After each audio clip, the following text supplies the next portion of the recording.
Hello, everybody. Welcome back to Firewalls Don't Stop Dragons. I'm your host, Kerry Parker. Today we have episode 292 for October 3rd, 2022. And we've got a great interview for you today. I'm going to be talking with Jordan Wiens. He's a representative from the HackASat team. And as that might imply, it's about hacking satellites. I'll talk a little bit more about that in just a second. First of all, a quick reminder, the mailbag is open. I am taking your questions. I will read your questions and answer them on the air. If you want to send me your questions, send them to Dear Carey, DEARCAREY,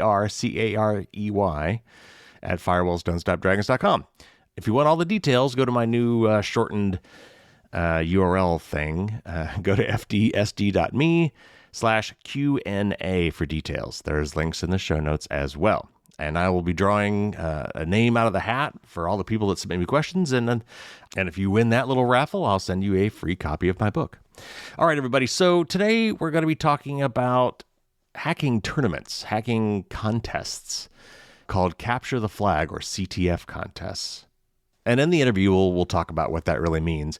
But I want to preface this by saying I realize that most of you are not hackers. And this is something that you might think you would never do.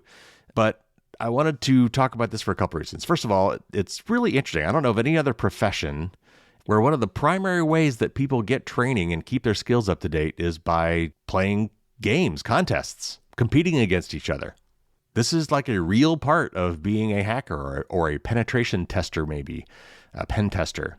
If you are in the cybersecurity realm, either as a profession or just as a hobby, this is something that you probably do on a regular basis. And again, this is like no other professional skill that I know of. So I thought it'd be really interesting to kind of go behind the scenes and see what these things are all about. The other thing I'd like you to keep in mind as you listen to today's interview is that cybersecurity and hacking are things that really just about anybody can do. It's one of the few high-tech professions that honestly doesn't require a degree. Even if you wanted to get into software programming, a lot of companies won't hire you without some sort of formal training.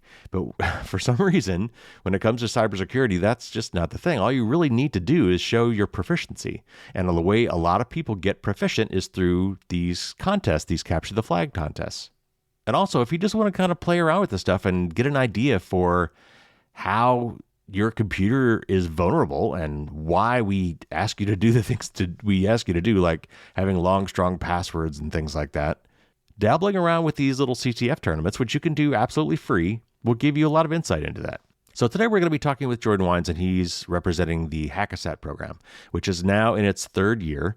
It's a program run in coordination with the U.S. military to help improve satellite security.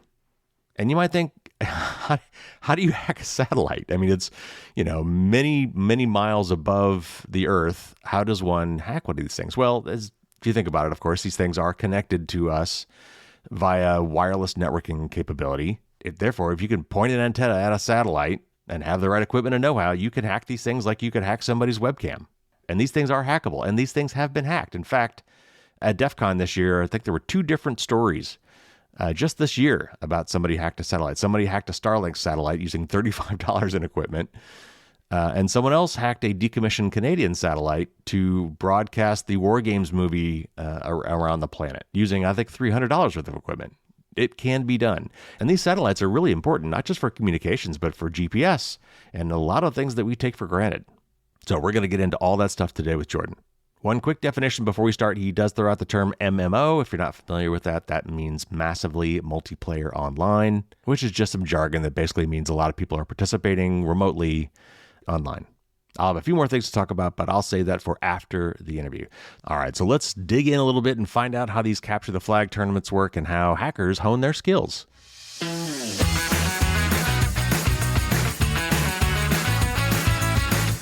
Jordan Wiens has been a reverse engineer, a vulnerability researcher, a network security engineer, a 3-time DEF CON CTF winner, even a technical magazine writer. But now he's mostly a has-been CTF player who loves to talk about them.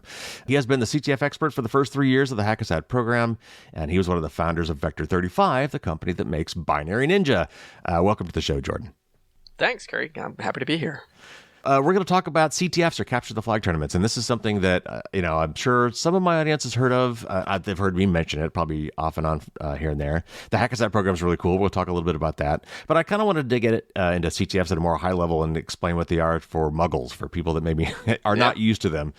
Your team has been running this HackASat program. I think we're in the third year of this. Last year, I spoke with Jason Williams of Call Radio, who were doing HackASat 2 last year.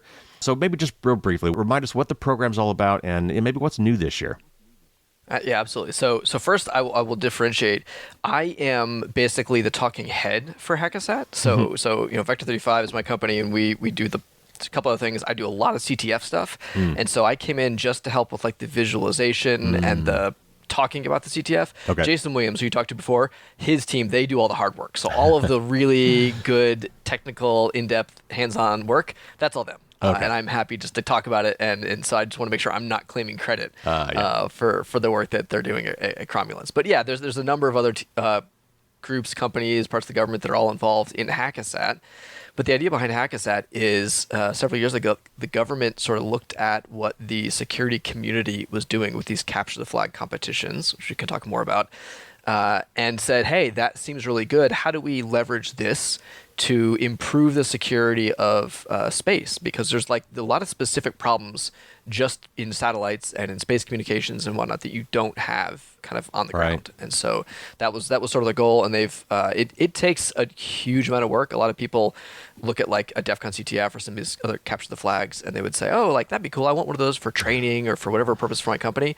And then they come to you and they say, it's going to cost you like millions of dollars. And they're like, wait, what? Like, no, really, because it's all experts that are producing really difficult challenges and problems. It takes a huge amount of time to kind of do it right. So I know that like a lot of friends from the CTF community over the years have like spun off companies, and it's in fact, when we started our company, we debated like, do we make a CTF offering, like a paid, and we're just like, it's just not worth it, because like very few people are able to actually do it well and to put the resources. And so that's why right now most of the CTF community is all hobbyists that are doing it because we love it and it's fun, and we there's a lot of things out there that are happening just unpaid because it'd be too expensive if you actually had to pay people to do a lot of this stuff. But HackASat is one of the few ones that really has good momentum behind it. The government obviously can kind of make it happen and pull together the right groups, right? So like you have The Difference, who is like the firm that does like all the graphic design and marketing, and like the story, like they have amazing visuals and sticker, like all the really cool graphics and stuff that they do for HackASat. The Difference does an amazing job with. So like they can pull all these different groups together to make something like that happen.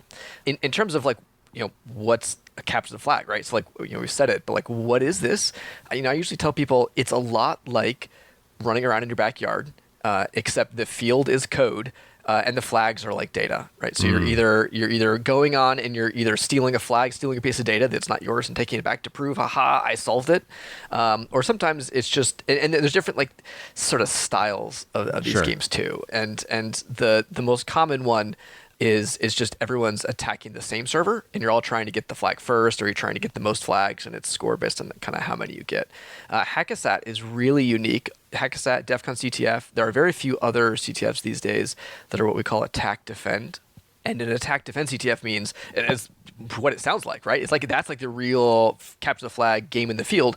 I've got my territory, you've got your territory, and I'm trying to get into yours. I'm trying to keep you from getting into mine, and we've got finite resources that we've got to decide. Like, are we going to put our people on defending, on attacking, and balance, and like sort of like the game theory behind that. It's just really fascinating, as you do that, and so you have a lot of the same trade-offs.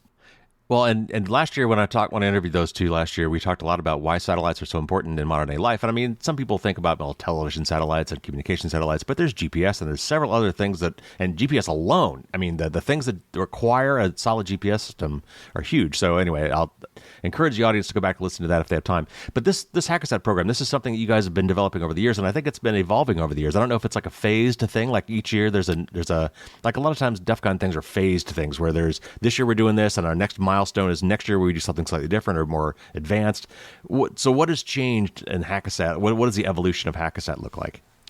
Yeah, so this is year 3 of a at least there's been 4 years that have kind of been mapped out, and there's 4 years that were planned kind of from the beginning. And part of why I got interested even from the beginning was because I heard, I'm like, wait a minute, you're going to go to space? Like, okay, that sounds really cool. So not in year 3, not this year, but it's already in planning for year 4, is to get to space. And so the idea has been every year along the way has been kind of like a step in getting closer to that. So the first year, they actually designed it to be played at DEF CON. And so they built a big physical thing that like orbited the satellites around a room. And then COVID hit. And we instead had this giant room in Cromulence's office where it was like it's unair conditioned space that we were all in there, where these bubbles were rotating around. You actually see all the videos online. We've got a bunch of time lapse of everybody setting them up and being in there. And thankfully, I'm just down the street from them, so it was easy to have access. So I did the whole broadcast. What was intended to be like the side thing to an in-person event turned into just me in front of a camera, far more than it probably should have been, just trying to tell people what was going on in the game as we adapted to COVID. So that was year 1, where we had these things. They weren't space ready, but they were kind of based on some of the same space concepts and kind of designs. Years 2 and 3 have been an iteration on, okay, we're going to aim now towards, we know year 4 is going to be in space. And so they're building the platform to be more and more like the actual system that it's going to exist. Like they've always been using kind of real technology and actual software tools that are used, actual platforms and embedded things that are space-like. And now we're getting closer and closer to actually being in space. So this year in particular, that we've got like what's called a digital twin. And really part of this is the team shifting their energy to say, we're not going to build a hardware thing this year that is going to take a lot of time and effort away from getting the hardware that has to go into space next year. And so more of the hardware focus has been on like this sort of like 2-year plan now, where they're all really focusing on the launch and the event for next year. And so what we're doing then is modeling the hardware and software. And so things like where the satellite is, like in like literally the first year, there was actually a room, and you had to calculate where you were in a room, but it wasn't like orbiting the Earth or anything, and so now the simulation software actually has your satellite in space with actual power requirements, and are you oriented towards the sun? Are you charging or not? That was actually a thing like last year that came up. Several of the teams had different levels of accuracy, I guess, in pointing at the sun, right? So how much angle of incidence could they get with the sunlight? And obviously you want to be like dead on to get the most power, but you didn't need to be perfect. But then if you had less power, maybe you had less other things that could go on. So if you accidentally DOS your server and even your CPU is spinning a lot, well, actually that drew power that was coming from the sun. And so like it's these are the kind of things that you have to deal with when you've got a something that doesn't have a wall plug, right? And you're playing a CTF on it. And so that's the kind of thing that I think this year we're going to see as well too. Teams having to adapt to the kind of the nature of it. The other one that is going to be really interesting is actually like communication windows. So in the past events, they just had a login to a system that was controlling their satellite constantly. But in the real world, you often actually don't have that. Like the satellites are moving and it's not always overhead. And so you have different ground stations, or you're leasing out from other ground station networks, and you may have outages or periods where it's unavailable. And so I think, this year we're going to start to see the environment again more closely model what it's going to be when it actually is, in space next year. All right, well, we're going to talk a lot about CTFs today, and what I want to prep the audience for is that even if you're not a hacker, I think it's important, or at least interesting, to understand how these things work and how the hacking community uses these things to hone their skills and to improve the security for everybody. So let's go back a little bit. What, to the best of your knowledge, what is the history of cyber CTFs? Like when did they all start, and like when did they become popular? It's a good question. They predate me. I'm, in my 40s at this point, and I'm an old man by CTF. That's why I say I just talk about CTFs anymore. I don't play it. Being competitive takes a lot of work. Like I've been there, but I was around really for the rise of it, which has been fun. So CTFs themselves have actually been around for I think about 28 years now. In particular, DEF CON CTF, which you've talked a lot about DEF CON, and as your listeners are aware, it's a probably the most famous security conference out there. They have had an active CTF almost their entire history. Not quite. The first a couple of years, 1 or 2 years, they didn't have one. But since then, they've had a capture the flag. And what happened is, I've actually got a whole talk on kind of some of the history of DEF CON CTF and some of the things that have happened that have given at DEF CON. But I've even got a Google sheet we can link folks to if they really want to dig into it. You can talk about like every year, who was running it, who won it, what were the teams, the competition. So yeah, I've spent I have a part-time job as a CTF anthropologist. Yeah, historian, exactly. Because there's really cool stuff. I mean, we could spend so many hours. Literally, just every year, there's neat stories, there's cool hacks, there's fun drama, things that happened kind of behind the scenes, and so it's super exciting. But what happened, I think, it's sort of like broad scale for like DEF CON in particular is it started just these really ad hoc events. Like you would show up with a laptop and you were like, in fact, the first time I played in 2001, I think was my very first DEF CON CTF.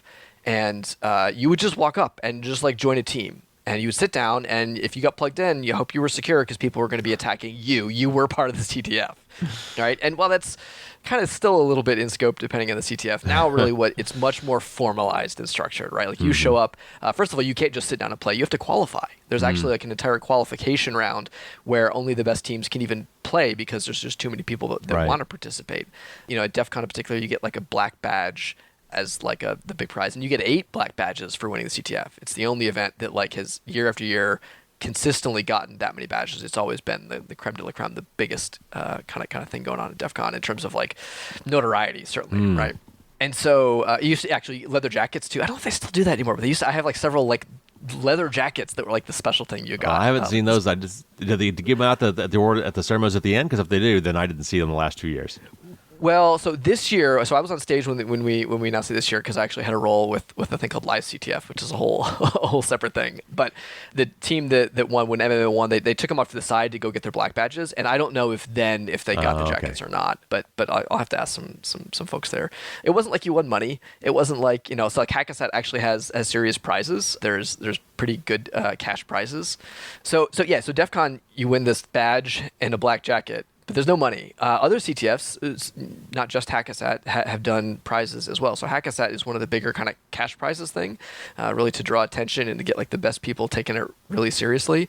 Everybody that qualifies gets $10,000, and then of the top teams, I think there's 10 teams or 9 or 10 teams that qualify because some are alternates. Like if one of the teams can't make it, can't participate for whatever reason, they still want to have pre-qualified teams, and then the top 8 play. And they're playing for $50,000, $30,000, and $20,000 between first, second, and third. So I mean, like it's not chump change. But the funny thing is, like, I'm friends with a lot of people that are still actively playing. I know a lot of folks in these teams, and we don't do it for the money. Like it looks good on a headline and it's really neat, but like honestly, a lot of people play HackASat in particular because it's new and different. It's we've been playing CTFs now, as I said, for almost 30 years.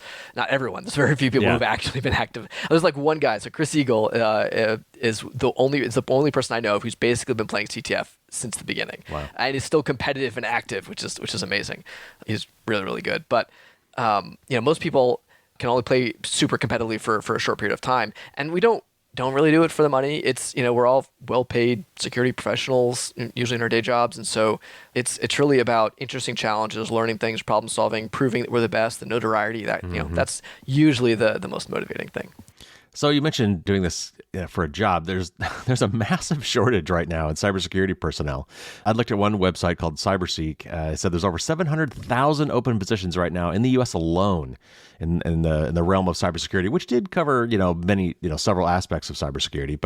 And that was up from 460,000 last year. So why is there such a growing need for this, and why are we having trouble filling these positions? So I two parts to that. I mean, I think the need is sort of intuitive to everybody, right? Just more and more of our lives are digital. We're not making less computers. We're not putting less data online. And so the rate at which we're putting things out there exceeds our ability as an industry to scale to it, because so much of it's still kind of it takes smart people to do a lot of the stuff. And as fast as we can try to build automation, we're just kind of not keeping up as a security industry. And on the other side of it, where is the training? 20 years ago, I started a security club at the University of Florida. I was working as a network security engineer for the university, so doing kind of network security incident response, and starting to get interested in like, hey, this hacking CTF stuff is kind of fun and interesting. And so after a couple of years, as I was full time at the university, students formed a club, and it was the advisor for a little while. They ended up kind of playing just these CTFs.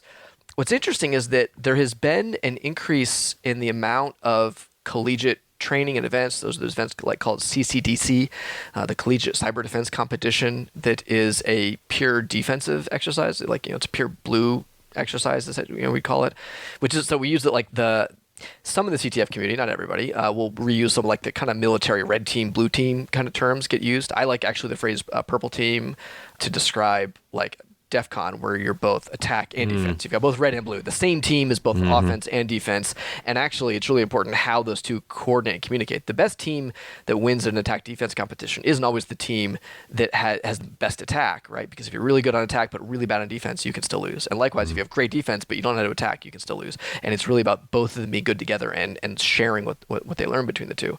And I think it's actually one of the problems I kind of have with sort of like what's happened is you see Cyber Patriot as another one. There's actually now this international CTF competition that is being done between countries of the world and regions of the world. And it's a worldwide collegiate level CTF event that is pretty cool. And so there's all these events. Some of them though tend to be really defensive focused, and I think it's kind of boring. Like it's just like install your patches, and the fun stuff is the people who get to do the attacks.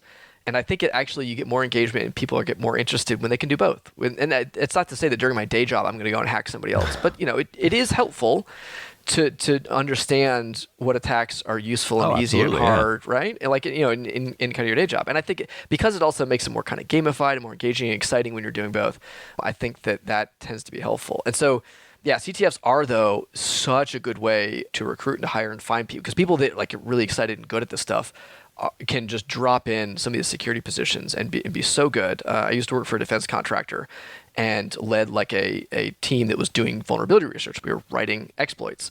And you can't just go and find people, especially those that can get a clearance, out in the world very easily. But we would go to these CTFs and find people who were like doing game cheats and game hacks and had no idea those exact skills were directly transferable to like actually securing software, like in the real world. And so, it's super interesting to see how there's all these kind of like niche groups that have real relevance.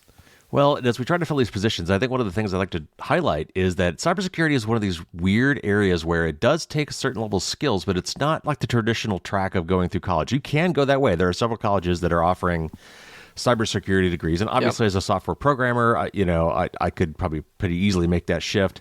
But this is one of those weird industries where, or weird professions that if you really want to do it at a professional level, and there's the CTFs and there are professional CTF players, but I mean actually like getting into industry, working for companies to improve their defense or whatever, where you don't necessarily need a college degree. So if you were hiring somebody into your cybersecurity department of your enterprise organization, what kind of skills and background would you be looking for someone to fill that job? Yeah, it's a good question. And again, I've done that over several organizations now. And I have hired people without college degrees in every one of those roles. There are colleges that do a better job, and there are colleges that do a worse job. People that come out of colleges that fundamentally just understand how computers work really, really well and understand technology really well can kind of do anything. They're just smart, good engineers, and they're gonna be great. So you go to like a Stanford and MIT, Carnegie Mellon, some of these traditional like really, really strong CS schools, those people can do all this stuff.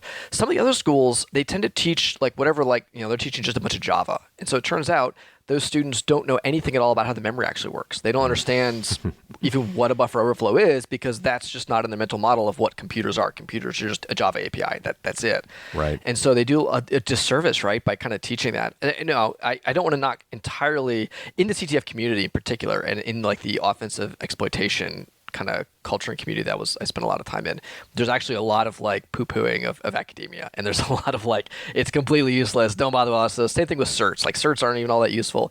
And I think that's an extreme it's maybe not healthy. But I do, like I hired actually a both developer who is a reverse engineer and a full-time developer who was 16 when I hired him in town, that happened to get introduced from a friend to a friend, hadn't graduated high school, will probably go to college, but may or may not. Like, doesn't need to. I think career-wise, it's just more a matter of like life-wise, wants to experience it.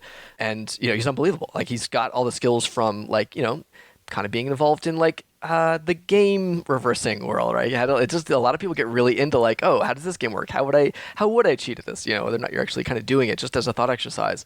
And so there's a lot of people with these skills that are really overqualified, and school's kind of a waste for them. Like, it really.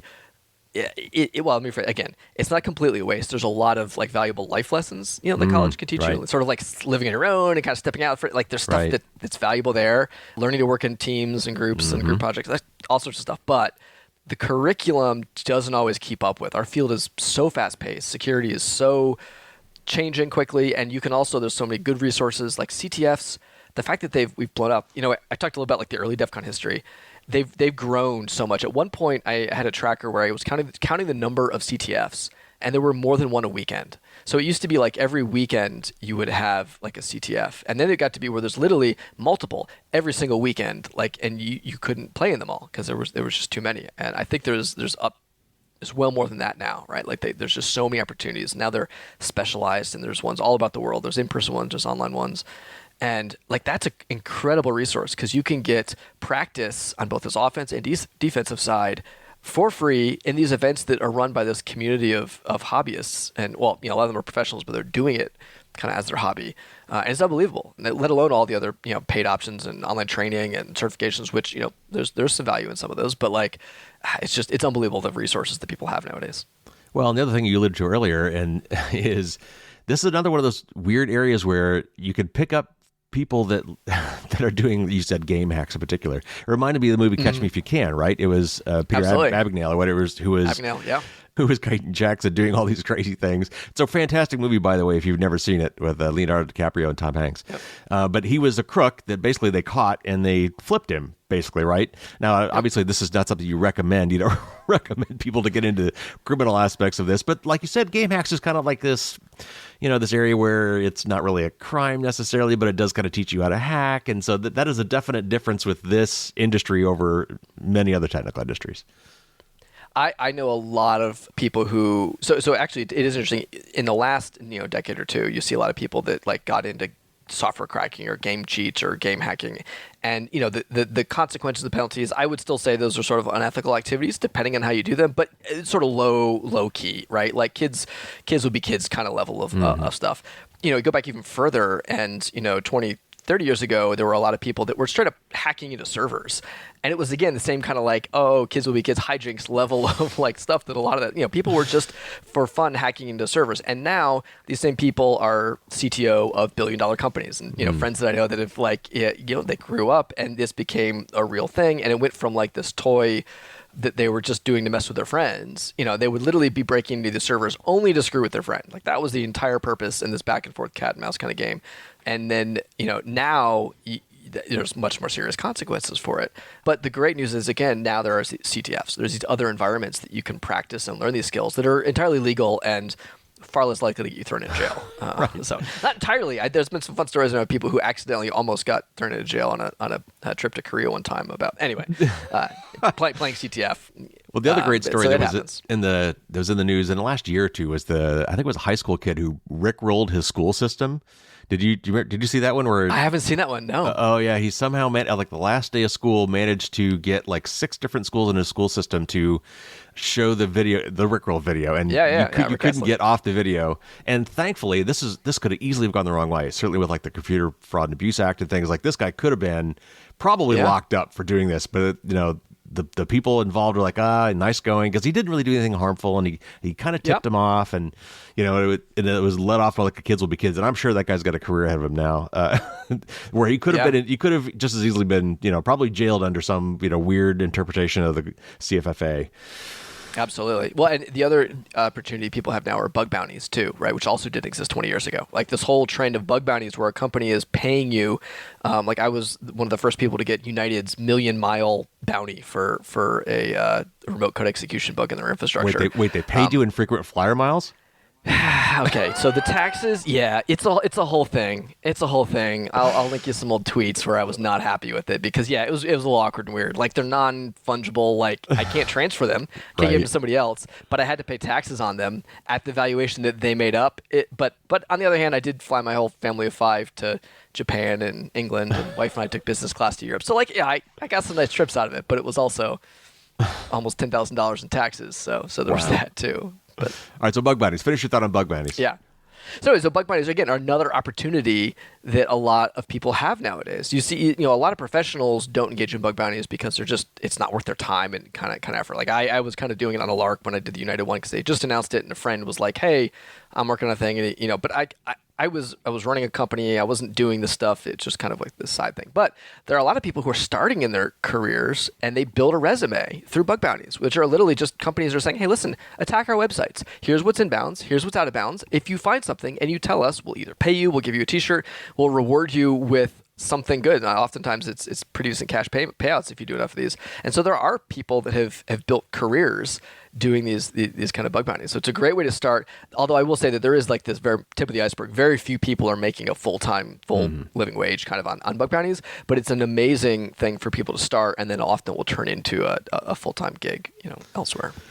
So you mentioned red teaming and blue teaming. Let's talk about some hacker terms real quick, just to get them out in the open. So we talk about white hats and black hats and even gray hats, and we talk about red teams and blue teams. Go through some of the lingo, because these get thrown around a lot, and I think a lot of people don't have a firm understanding of what these things really mean. Yeah, and to some degree, there's even disagreement within the community. So, for example, I interpret black hat, white hat maybe a little differently than some people do. Some people would say black hat means illegal, and white hat means you do it legally for the good guys. And then gray hat is like, well, it's maybe in between. Maybe like for example, we had Marcus Hutchins who stopped that botnet, but also wrote some malware in his past, and so maybe he transitioned from black to gray to white. So there's maybe some debates about those terms. I actually, honestly, proudly identified as a black hat when I worked on offensive security, because I would always say black hat means I write exploits. I hack stuff. Now, building a gun is not illegal. Shooting a gun in certain contexts is not illegal, but certainly there are many illegal uses of it. So it kind of depends on how it's done and how it's used. But so I always attribute black hat to offense, white hat to defense, and gray hat meaning you kind of pitch hit. But again, some people would just say more of just look at the legality. A black hat is somebody who breaks the law, and a white hat is somebody who doesn't. And I think they're both arguably valid definitions. There's no sort of canonical one. Red team and blue team are kind of borrowed from like military lingo and parlance, and there's a little bit of kind of bleed through in the security community from that for kind of obvious reasons, because there's not a lot of domains in the world where it's an active human adversary you're competing against, in terms of they're actively trying to kind of break in or do something malicious day to day. I mean, you have like police and military with these kind of like environments. And so security is just really interesting.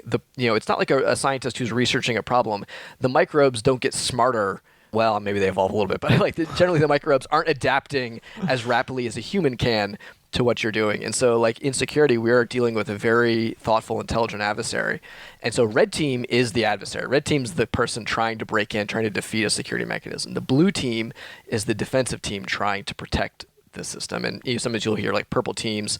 There are in other events, for example, like that CCDC, the Collegiate Cyber Defense Competition, they'll have white team, green team. I don't remember what all the terms are. Like the white teams are like the judges, the red team are the professional paid attackers who are attacking the students are the blue team, the green team builds infrastructure. Like there's, they can delineate even further. But yeah, red and blue are the main ones that you hear talked about. And of course, white hat, black hat.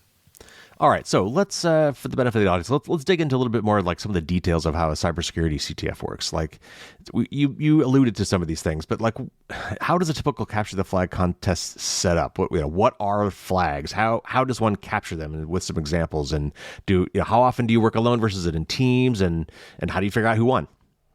Yep. So all great questions. So I'll start with like the structure, and I like to actually, if you go back to a talk that I gave with Mike Walker, who was a DARPA PM years ago. DARPA actually sponsored, like the DoD's research arm sponsored a hacking competition. It sponsored a CTF at DEF CON several years ago between machine to machine, and it was all against like Rise of the Robots and like is the AI AI is taking over and all this stuff, and it was a CTF done just for machines, and then the winner actually went and played DEF CON CTF against the humans. It didn't win. Again, we could have a whole other conversation about that kind of stuff. That was really anything. But that talk in particular has a lot of really good visualization around some of these concepts of the styles of events. And so there's some nice stuff in there. But the defensive exercises or blue team exercises are I've got a server, I defend it, and I'm scored based on how much I keep the bad guys out. Those are less common. Those tend to be only like the college kind of events. The more popular, like I said, the weekend ones, the events that you would go and participate in, those tend to be what we call Jeopardy style, and it's because there's usually a scoreboard that looks like Jeopardy. This was actually started, oh goodness, what year was this? Maybe 2013-ish, 2013 era. There was a DEF CON CTF was run by a group called Kenshoto, and they started the qualification round for DEF CON where you had to apply to kind of get in, and their qualification round had this format. It was a scoreboard, and across each top line is the categories: pwnables, network, forensics, reverse engineer, whatever the category was, and then of course 1 to 500 on the points. And so for many years, many CTFs kind of modeled this. And to this day, we actually still will often refer to challenges as a 100-point challenge or a 500-point challenge, being the it should take you like an hour, 30 minutes, 10 minutes, easy, to they'll take an expert half a day or a day, 500-point challenge to solve. And so that's kind of like the scale that still gets used. Although honestly, there's a new technique nowadays where they self-balance, because it turns out guessing the difficulty is really hard. And so nowadays what they do is they just say, well, listen, the fewer teams that solve this, the harder it must have been. And so it's worth more. And every time somebody solves it, the point value actually goes down, which is actually really nice for fairness. Yeah. There's interesting game balance aspects to it too, right? In terms of strategy and how you go about it. But we still say 100-point challenge, 500-point challenge, even if the CTF doesn't do that. Just is kind of part of the nomenclature now. And so Jeopardy styles, again, there's a bunch of challenges, and they're kind of self-contained. Maybe I download a file, and I have to analyze it, extract it, figure it out, and there's a piece of text in that file that says flag, : whatever. But it's not just in there as text. I actually have to decode the file or decrypt it. Sometimes actually it's encryption challenges, the whole crypto categories, where I've got to find flaws in encryption. And that usually involves a lot of reading the latest research papers. It's kind of the joke amongst the crypto CTF crowd that you've got to stay up to date on all the latest academic research, because there's some new attack on this thing that you got to implement a practical attack of. And but there's lots of really cool stuff there. And then sometimes it's actually a server. The organizers are running a server. It's a web server or whatever kind of server. And they may give me some source code, or maybe they just tell me, here's where it is. You figure it out. And it's my job to figure out where the flag is, find it, create an exploit, break in, get on the server and get the flag. And so that's Jeopardy style. And then I mentioned earlier attack defense, which is more traditional, running around the field, where I get a server, you get a server. I'm trying to break into your server. You're trying to break into my server. Maybe each server is running a bunch of separate binaries that are all on different ports, some different users and different permissions, and my job is to just get as many flags as I can. And there's the time domain is interesting too, right? Because if I am the first one to break in, and then I can keep exploiting you over time, I can collect more flags. Usually in an attack defense CTF, the flags change over time. It's not just one flag, and it's just the total number of flags, or I've proved it, I've got some points, we'll see how many other people solve it.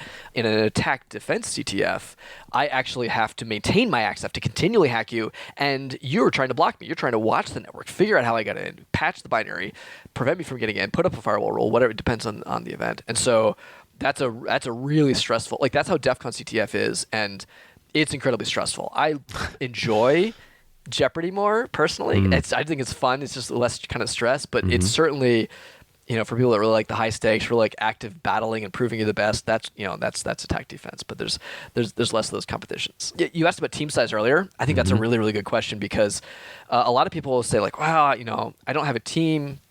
How do I get started?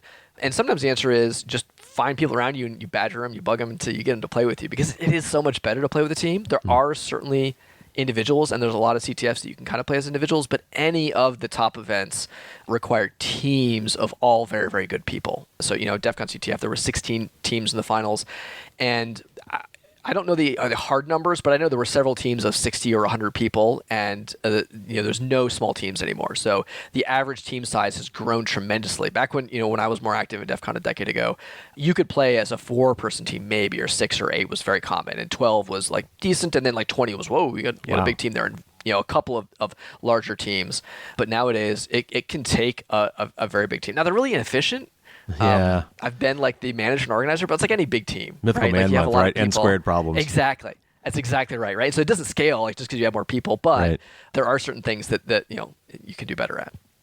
I know that obviously you've been doing this for a long time, and you're competing at a very high level, but there are, for people that might be interested in dabbling in this, there are much, much simpler, lower stress, individual CTFs that people can do. If I wanted to do this, where would I find one? Are they in person? Are they online? Are they online? Are they both? Does it cost money to enter? What kind of things can you win? And if I wanted to start at a lower level, what kind of options are available? A lot of stuff there, yeah. So first, as in-person, online, most tend to be online. So the in-person ones tend to be more at the expert field because you're going to a conference, you're kind of all in, like this is part of what you do, and so you're paying to travel and go to a conference, and there maybe there's prize money, and you're part of a team. So in-person tends to be more like that, but not always. There's a lot of like B-sides conferences around the world that will have CTFs that they'll put on. So you can find them at a lot of security conferences. If you ever go to a security conference, odds are pretty good there is a CTF associated with that conference. Like they're just so common now. It's kind of like just normal to see. To participate, there's a couple of great things you can do. So I always like to shout out Plaid CTF, Plaid CTF. Plaid CTF is run, so PPP, Plaid Parliament of Pwnage, is the CTF team that came out of Carnegie Mellon, and it's a tongue twister. They were actually a part of the team that won DEF CON this year, which was called MMM, which I don't even, it was something, I called them the Mighty Ducks because it was like something Mallards, Mallard Magistrate, I don't remember the whole name, but PPP was part of the group that joined MMM. PPP was part of kind of the original like CTF group out of Carnegie Mellon, and Carnegie Mellon has for many years now run this Plaid CTF, which is explicitly designed to be approachable, accessible. Beginners can get into it. The very, very beginning level stuff is like, let's show you what binary is, and you can decode a binary string into ASCII, stuff that you can just look up or Google or find search online. It's really meant to be accessible all the way up to the highest end, which actually approaches like sort of pro tier, high end grade like CTFs. It has an amazing difficulty curve. They've done a really good job with that. And they also have interesting visuals.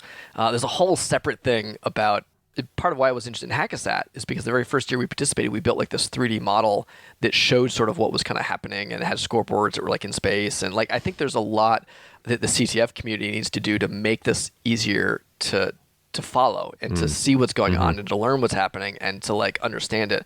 And so I'm really interested in kind of visualization. Plaid CTF has had several years where it was like a little cute game interface where you ran around in and talked to NPCs and you would get challenges and you could, and there's actually several like that. So we actually built one for Ghost in the Shellcode, which was a ShmooCon many, many years ago. That was my CTF I ran for about 6 years with some friends. And we built a whole MMO, a huge full 3D actual MMO called Choose Your Pwn Adventure, or Pwn Adventure for short. And Pwn Adventure 2 and 3 were like actual, like almost, you would play these. They were legit fun games, like 3D games you would download. We've done NES games, we've done a bunch of other ones.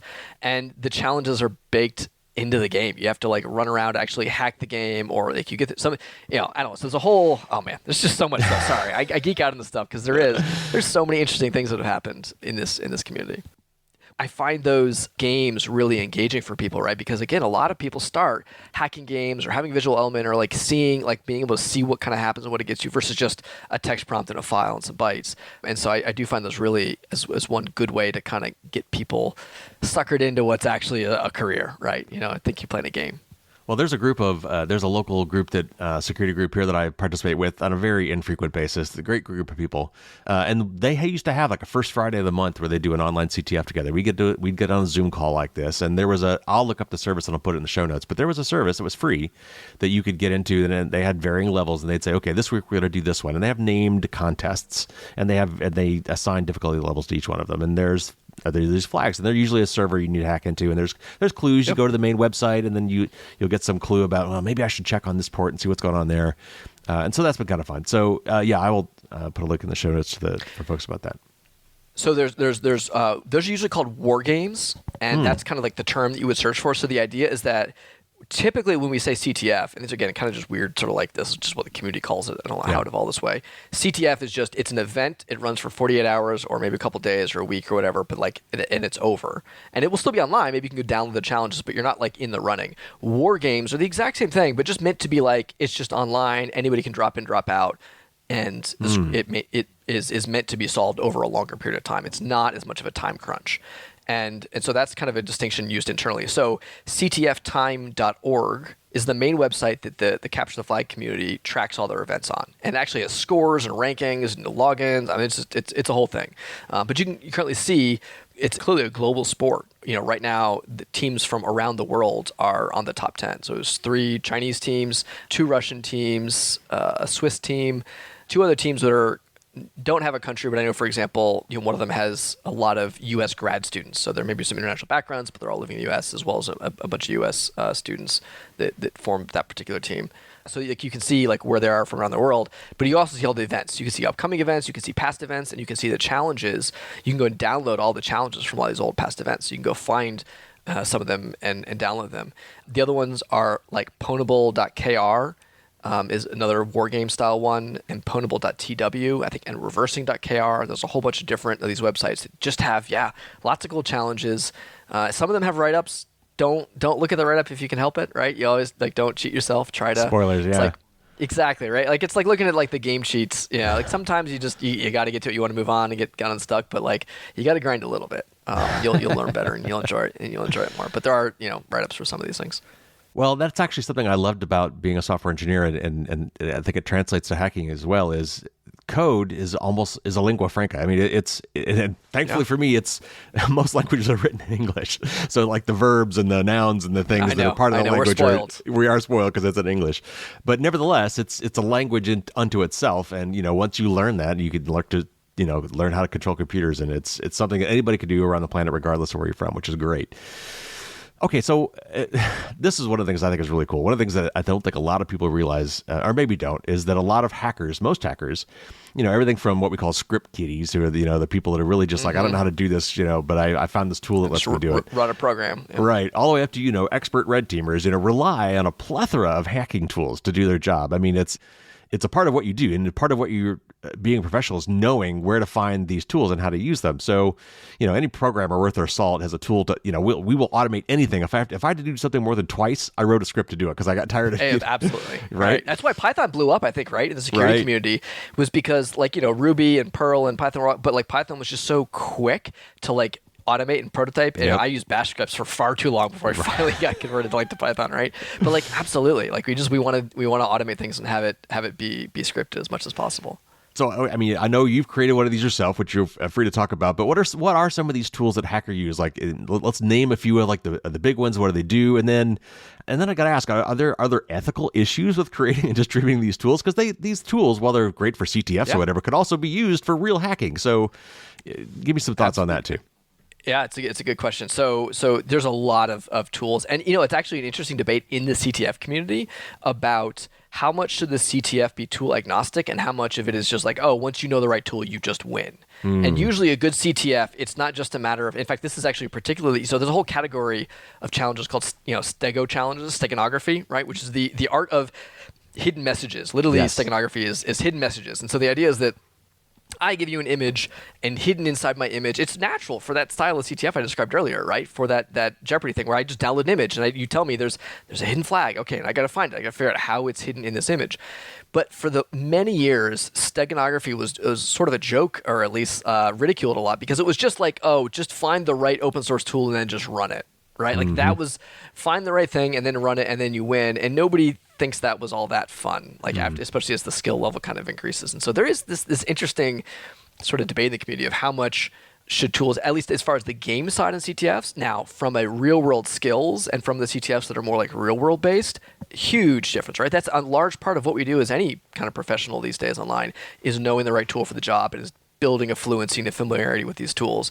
And even the best CTFs, they're all using tools. It's just a question of, how much, are they driving and building on top of it and using their knowledge to do the right thing with the tool versus just kind of clicking one button.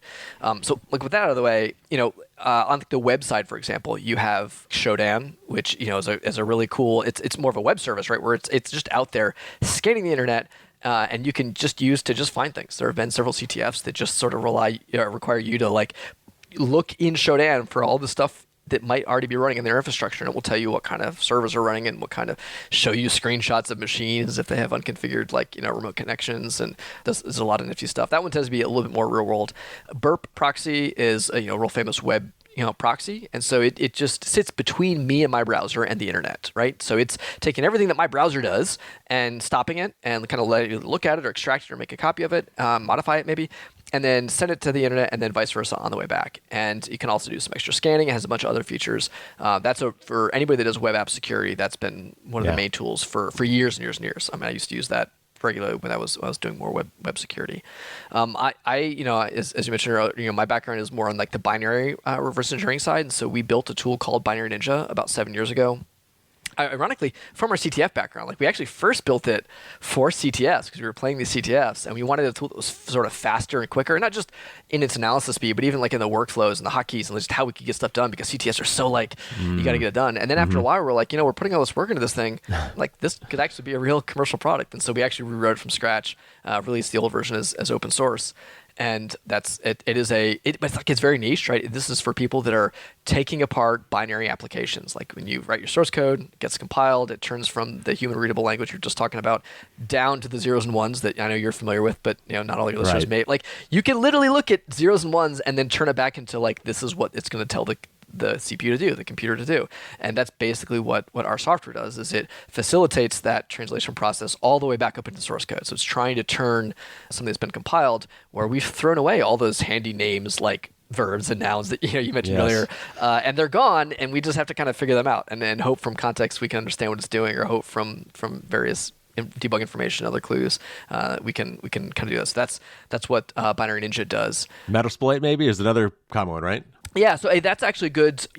Some CTFs are more, I would say, problem-based, and some CTFs are more system-based, right? More pen test versus more vulnerability research. So I would say a distinction between a vulnerability research is, here is a single binary, here is a single application, no one's ever seen it before, we wrote it just for the CTF, find the flaw. Metasploit will never do anything for that particular thing, because Metasploit is essentially a prepackaged collection of known exploits and vulnerabilities. The other type of scenario is, actually, it has a lot of other stuff too. Don't make it. Yeah, for me that's a Swiss Army knife. Yeah, it does a whole bunch of other stuff as well too. I used to use the shellcode encoder that they had built into it for many years, but it also the other types of events are more system based, and that's actually more real world in a lot of ways, because it's like I don't care if your one bespoke custom app has a vulnerability if it turns out you're running this old unpatched thing from 3 years ago. My United bug bounty, where I got those million miles, was I've written actual legitimate 0-day. I've beaten Pony Award winners to awards. I've been at DEF CON Blackout CTF teams. And the thing I'm most famous for, this United thing, was they were just running some old software. Like they just had some outdated open source. And so I didn't even have to try it. I could just look up the version to be like, oh, you're vulnerable to this attack here. But it was finding it in the first place was the tricky part. Right. So looking through DNS scanning, DNS records, getting virtual hosts, using DNS brute forcing, that kind of stuff, you would to even find the host. And that's more of like the real world, right? Kind of scenario where it's not just this bespoke custom vulnerability, but it's just probing the network, mapping it, understanding it. You got like Nmap, right, which is a network scanner, which is used to just kind of scan the network, and it's a little bit like Shodan, but like way higher powered, and you direct it and guide it. It's not a service; it's already kind of been run for you. And yeah, Metasploit is like that. Like I said, that collection of a lot of tools and exploits and things, and even post-exploitation techniques, right? Like, so okay, I've got a vulnerability on a host, but now that I'm there, can I actually use that host to scan internally? Can I pivot in it? Can I run my payload inside of it? And there's a whole lineage of other like offensive focused tools that pen testers will use, and also network admins will use those. When I was a network admin, I would use those not only to just scan my network, but I would use them like, is this exploit real? Is this a false positive? Can I actually? It really matters to me if this is like, yes, one scanner is telling me it's a vulnerability, but it's not actually exploitable. Well, okay, that's lower severity threshold. So even offensive tools are quite frequently used by defenders.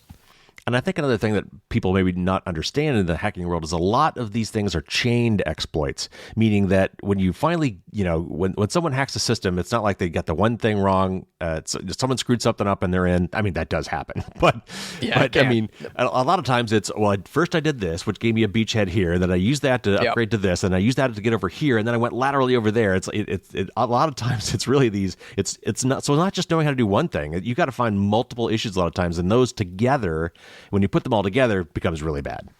Absolutely. A great example of that, I think, is like phone security. You look at how like iOS works, and when Apple first launched it, they were one of the first people to really do trusted boot on a global scale. Arguably, some of the console manufacturers had kind of been doing that too. If you look at some of the game systems where they were kind of locking things down, but arguably iOS was really the first consumer product that I think drove like how much you could do. That's like kind of Apple's walled garden, right? Is the term that gets used. And what we mean when we say Apple has a walled garden is we mean you've got to be approved by Apple to run a program on your phone. My laptop is made by Apple, and I can download and run any piece of software I want on it as a user. And if there is an exploit in my browser and it decides to like put a file on my hard drive and run it, nothing stops other than the security that just the browser itself does. That's not entirely true now. Actually, there's a little bit of stuff, but like, let's just, for the sake of argument, it's mostly true. Whereas on my phone, it's mostly not true because I actually can't just run code on my phone. Apple has to approve every piece of code that runs on my phone. And so the exploit chain, like if you want to actually have an exploit that will, from like a text message or from a web page, take over the phone and survive being able to be rebooted, requires anywhere from like 3 to 7 to more discrete separate vulnerabilities and exploits that exploit them all chained together. And any one of them not being there would mean you kind of have to reroute it. And like that is part of what makes like offensive research so fascinating and fun as an exploit writer, is that like, and that's why I didn't like finding vulnerabilities. I liked exploiting vulnerabilities. Like that to me, and that's why, CTFs are so fun, because like finding them is great, and oftentimes defensively all you need to do is to find it. But sometimes, even just as a pure defender, you need to know the exploitability of it. Is this something that actually the current mitigations really block and therefore it's lower priority? Or for example, somebody actually reported a bug to recently in Binary Ninja, and they started with, okay, if I have the ability to write any file to the hard drive and I overwrite a file inside of the Binary Ninja application folder, and I was like, well, hold on, like you're already writing files, like there's a lot of other, like maybe there's a bug, maybe we can fix it, but like that's not a very serious vulnerability because you're not really, violating any kind of security property at that point. That's just how my software works. You can run a plugin too. You can just write a Python file to this folder, and we'll also run that too, and that doesn't make it a vulnerability. So it is interesting though that like this chain of exploits and how maybe one dies, then you got to patch it and find something else to kind of get through it is fascinating. It applies to both like a phone, but also to like an entire network. The exact same problem is true, right? Like you look at something like a Stuxnet, right, where it had like these several vulnerabilities to achieve the goal that they wanted to do, and it's it's fascinating how it kind of all gets kind of packaged together. Well, and I think this is something that I recommend to a lot of people that are looking, if they're worried about security, if they're the kind of people that they're worried about doing banking online or worried about doing something online and getting hacked or getting viruses. It's really gotten to the point now where I could just tell people, what you could probably do is just get an iPad and a keyboard. Yeah. Because or a Chrome OS or an iPad. Absolutely. I'd tell them the exact same thing. Because if you're just surfing the web and running some very simple apps, and most of the apps are web apps now anyway, or can be web apps. Absolutely. All you really need is basically a browser in a portable machine, and you're good to go. And because they kind of came separate, because a lot of these the iPhones and iPads came later, the computers, they kind of had a chance to learn from the mistakes of computers, and people weren't used to the conveniences that they had with computers, and so they kind of built them from the ground up so you didn't shoot yourself in the foot as much as you could with a computer. So that's a great. I think that's a great piece of advice. I tell my family members the exact same thing. Most of my family is all Apple, so I just tell them get iPads and throw a keyboard on it, and you're done. Chrome OS being the alternative, I think, for folks who don't like the walled garden, but similar kind of security model. All right, so if we've managed to tickle anybody's fancy, if we've managed to get some people intrigued who maybe not doing this for a living or may not be in a technical field even, but want to kind of play around with this, how might a layperson approach this and dabble in this and start learning about it and see if it's something they might want to get into? Do you have any resources maybe you could recommend to people or ways to approach this?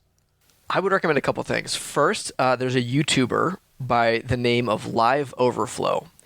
And it's a fantastic YouTuber who puts out a whole bunch of content. He's done a whole lot on like CTFs and on how to get started in CTFs, how to develop skills, how to learn in security. Fantastic catalog, huge back catalog at this point of a lot of interesting topics. And he's great if you just kind of want to sit back and consume and sort of like see more about like what's going on, and he talks about what goes into it. He'll talk about the high end, he'll talk about the low end. He'll talk about as he learned and he developed his skills and kind of where he started to where he is today. I think that you could poke directly at something like Pwn Adventure Sorcery, and I'll send you the link afterwards so you can put it in the show notes. Yep. But that is like browser-based hackable game that we built that actually uses like assembly coding, but kind of teaches it to you a little bit. Wow. You're only going to make about 30 minutes into it if you don't know any kind of assembly, and you're going to hit a skill curve. But I think it'll at least like get people like, it'll show you that like you can actually start to like overlap these sort of games and hacking and coding. It's actually similar. There's a whole style of like the Zachtronics style games. I don't know if you're familiar with on Steam. No. Where they're sort of like programming as video game. It's hard to describe. I've seen things but like they're fascinating. Yeah, I mean, it's kind of like it's a genre, and there's some interesting ones. But like Sorcery is specifically not just programming, but like hacking, reversing, exploiting as kind of game element. I think that's a good way to get on. Plaid CTF, as I mentioned, is a fantastic resource to begin with. I do say, back to your question about team size, really connecting with other people, it really does make a big difference, having a good group around you. I like playing CTFs in person. I like sitting in a room, people and running around and yelling, and two people going off and solving a problem, and then splitting up and doing something else. The feel of that to me is so much of what I associate with CTF. But there is like a subreddit, for example, called Open to All. But anyways, if you Google Open to All CTF, it is specifically like a group that started on Reddit with the express purpose of, hey, anybody can join us. We want new people. We want folks to start, and it's a great way to kind of begin. So hopefully it gets people started. And I'm always happy to take questions of people. I get random folks over, from all the other stuff I've done over the years. People reach out, and I'm always happy to. How would people find you? Are you literally opening it up to anybody who wants to get anybody in the audience who might want to talk to you? If they want to talk to you, know what? If you go to binary.ninja, there's a chat box, and that goes to like one of 3 people at my company, and I'll keep an eye on it. So if you just say, "Hey, Jordan, I want to get a hold of you," I will actually see it on my phone, and I'll reply. So I don't mind. I actually really like getting people into security. Now, you might not like what I have to say, because honestly, the best answer of how to like get into this is like you just go do it. You just do it. There's no magic book. There's no magic steps. You just start doing it. Start failing. Start trying. The more time you put in, the better you'll get. Well, and to add on to that is back to the CTF that we were doing with some of my folks here at the local group. Is it's good to have other people, because if you get stuck on one simple thing, a lot of times it's like you're just looking at it wrong, and someone would say, "Well, it can help you without even giving it to you." Like, "Well, did you look about this, or did you think about this?" Like, yes. "Oh yeah, right." Or a mentor, having somebody who could kind of work with you who's got a little more experience than you and help you through. There could be some really frustrating. They're puzzles essentially. And so if you're looking at a puzzle, you're just not used to doing this kind of puzzle, and you're not getting it. Like it's a paradigm shift that you're not getting. So it just takes some time, that one extra person. So having somebody else with you can make a huge difference, I think, and help you through this, but certainly as you're getting started. Yeah, and even if they don't know the answer, right? Like even if the mentor is great if you can get it, but even without that, just somebody else that you're side by side with who's equally struggling will make you, okay, I'm not the fool. This is just hard, and we're learning together, and you kind of work through it. I think that absolutely makes a huge difference. Our last question before we go: what's next for HackASat? I guess HackASat 4. It sounds like this is the penultimate year, so it sounds like there must be something big for next year. And then will they be a DEF CON 31? That is the plan. I think there's still logistics being kind of sorted. Actually, next week we actually have a dry run. We're going off to practice for this year, HackASat 3's finals, which happens in October. Just next week we have a kind of planning meeting where we're going to talk about the plans, and that's actually a dry run and a prep for the final event. So this year's final event for HackASat 3 is October 20th. It'll be streamed online. You'll be able to watch the updates. There's a bunch of really cool scoreboards and visualizations. There's like some 3D stuff to like kind of see what's happening with the satellites as it happens, like in the sort of kind of virtual domain. But next year, so yes, at DEF CON 31, that is the plan. Although I'm also doing something with live CTF for DEF CON, so we'll see how I may have to clone myself. But next year, the plan is to have teams in person and an actual satellite in space that they're hacking and defending and attacking. They're launching a satellite for this event in year 4. It's going to be super, super exciting. Is it like one of the little CubeSat kind of things? It is, and that's basically what they've been kind of practicing on to this point, where all various different CubeSat models, different architectural components, they have, oh man, it was ADCS, the attitude controls, I don't even remember all the terminology. Like, I'm not the space guy, right? Like all the, Jason and the teams that have been building the stuff, they can tell you all the different actual components they've been doing it. And then again, next year, it's literally going to be flying above our heads as the hacking happens. Oh, that's too cool. I'm hooked on DEF CON at this point, so I'm planning to be there next year. So I will definitely come find you at DC 31. That'll be a riot. Thanks again, Jordan, for coming on the show. This was great. Thanks for having me.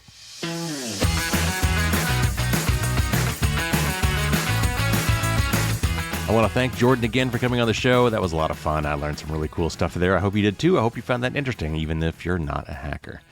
I just think it's fascinating to see how this works, and to know that behind the scenes, some of our best cybersecurity experts out there are honing their skills through these contests. And it really is something that you could try out. I know you might think, I have no skills whatsoever in this arena. But there's a lot of great material out there to help you get started and just play around with this stuff. This community is so welcoming and so helpful. I mean, Jordan just told you how to get a hold of him if you have questions. It's really wonderful. If you've got a local hacking conference, it's really fun just to see. Maybe look around and see if there's a B-Sides conference near you. These are all over the country, and they tend to be smaller, so it's a great kind of an intro. They're usually very cheap. They might even be free in some cases to get into.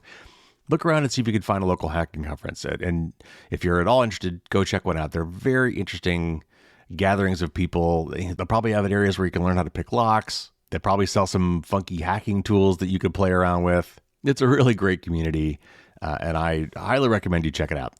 FYI, the HackASat 3 final event is going to be October 22nd through 23rd.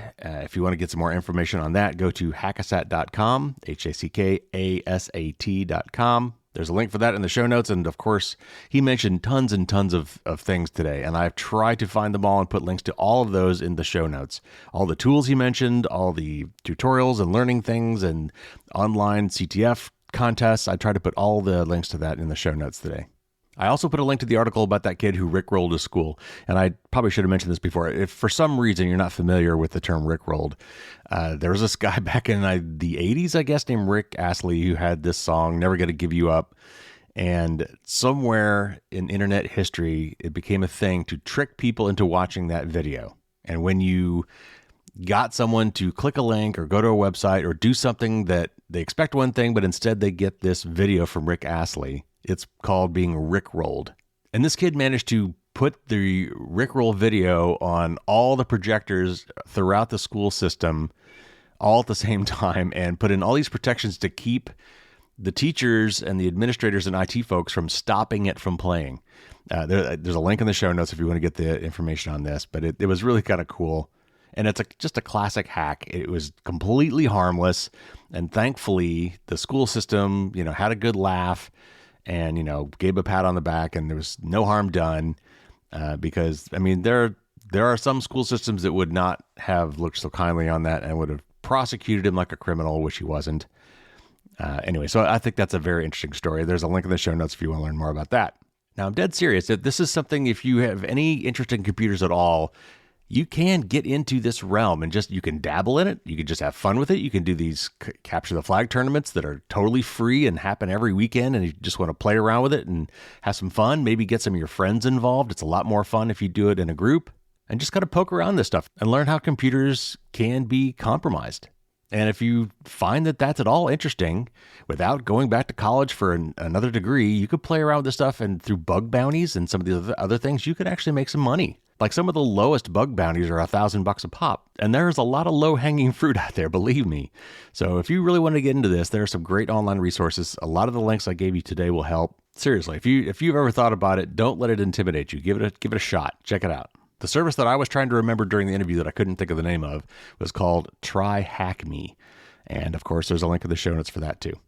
All right, everybody, that's going to do it for this week. Of course, I captured a couple extra questions with Jordan that will be on the private podcast for my patrons. If you're interested in becoming a patron and getting some of that great extra bonus content and being able to chat with me and some of my other patrons on Discord and getting some extra behind the scenes information, maybe check out the video on how I created the challenge coin and how I do the podcast. And I tried to gather some of the maybe behind the scenes stuff. And if you want to dig a little deeper on the book and the podcast and all the things that I do for my patrons. So anyway, go to patreon.com or go to fdsd.me/support and you can find it there. But for me, the patron thing is really a lot more about community. It's a lot of fun talking and hanging out with you guys on Discord. Coming up at the end of the year, I will probably do a Zoom conference with any of my patrons who can make it. We'll just sit around, have some drinks, and shoot the breeze. I really enjoy having some back and forth. I love doing the podcast. I love doing the interviews, but it's really nice to actually be able to directly interact with some of my listeners. So anyway, speaking of the podcast, I've got another news show again next week, and then we've got some more great interviews in the hopper coming down the line, including the big 300th episode, which will be right around Thanksgiving time here in the United States with Bruce Schneier. For that 300th episode, I'm going to be having some promotions, so if you're looking to maybe get one of my super cool Dragon Challenge coins, that will be your next opportunity to get one. And I think I'm actually going to have version 2.0 of those challenge coins ready for that promotion. Also hoping to have some really fun raffle kind of giveaways for the 300th. So all that's coming up. Stay tuned for all the details. Remember, you can send me your questions, which I will read and answer here on the air. You can send them to Dear Carrie at firewallsdon'tstopdragons.com. If you go to fdsd.me/Q&A, the letter Q, the letter N, the letter A, as in, Q&A. That'll tell you how to send me an email and even send me an audio clip if you want to hear your voice on the air. And as you send me the questions, I will randomly pick names out of the hat and give you a free copy of my book as an incentive to send me questions. All right, that'll do it this week, everybody. Take care out there. Stay safe. I hope that any of you in the path of Hurricane Ian are doing okay. It's looking like it's going to be pretty bad. So fingers crossed that everybody comes through that safe and sound. Take care, everybody. And until next week, as always, don't get caught with your drawbridge down.